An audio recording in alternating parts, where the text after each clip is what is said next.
Heroes. Men and women who step up and give of themselves in ways that others can't or won't. Individuals whose names we honor and remember through the years. And central to that memory is the act of heroism itself. Actions like those that took place off the west coast of Canada in 1976, when the Cape Beale lighthouse keeper called for help. This was around 10 o'clock and he heard people hollering for help. And so he went for a better look and he noticed there was light on the water in front of the lighthouse. Clifford, along with his father Martin Charles and Bob Amos, were crewmen aboard the Coast Guard rescue vessel out of Bamfield under the command of Captain David Christney. All 4 men trained and equipped to handle a marine emergency that started out almost as a routine rescue. Immediately when we arrived there, we discovered 2 persons on a life raft. They pulled the 2 severely hypothermic men aboard and were halfway back to Bamfield before one of the rescued mariners recovered enough to speak. We heard them say, what about the 2 other guys? The 2 other guys, 2 more souls to be rescued from the treacherous waters off Cape Beale. Me and my dad, we jumped into the rubber boat. He was in the bow area with a flashlight, and we went searching around in behind the rocks of Cape Beale area. And it wasn't long, we discovered another person had made it to a rock. So there was no way we could get to him.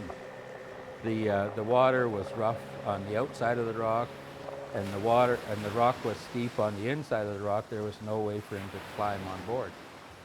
At this point, the American Coast Guard station in Port Angeles made radio contact, offering to send a helicopter to assist in the rescue. A helicopter that arrived in less than an hour.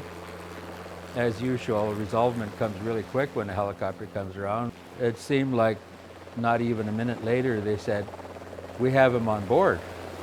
But no sooner had the crew returned to their search than they received one more distress call. Telling us that the helicopter just crashed in front of the lighthouse, and we couldn't believe what he was telling us. So again, me and my dad, we jumped in the rubber boat and we went over to the helicopter, and it was sitting in the water, floating upright, and the sliding door opened and we yelled at them, "Better be quick, you're going to roll over." They were quick. The helicopter crew of 3 and the rescued mariner were all safely pulled aboard and returned to shore. The Coast Guard crew returned to the scene and spent the rest of the night searching for the 4th fisherman whose body was never found. The events of that evening resulted in the entire crew receiving 2 silver medals of bravery, one from the U.S. military and the other from the Governor-General of Canada.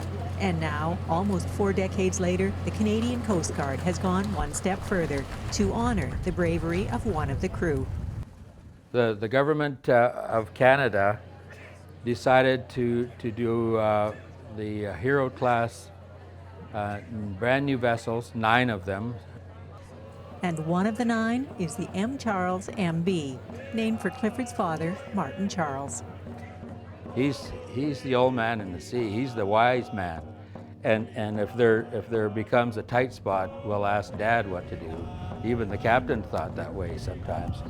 I name this ship Canadian Coast Guard Ship M. Charles MB. May the Canadian Coast Guard ship M. Charles MB bring fair winds and good fortune to all those who sail on it.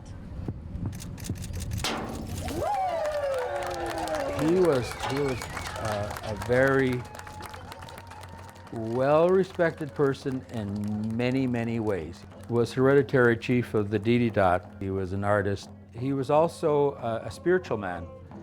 Yeah, and he's sailing with those guys. For Go on Shaw TV, I'm Nancy Wilmot.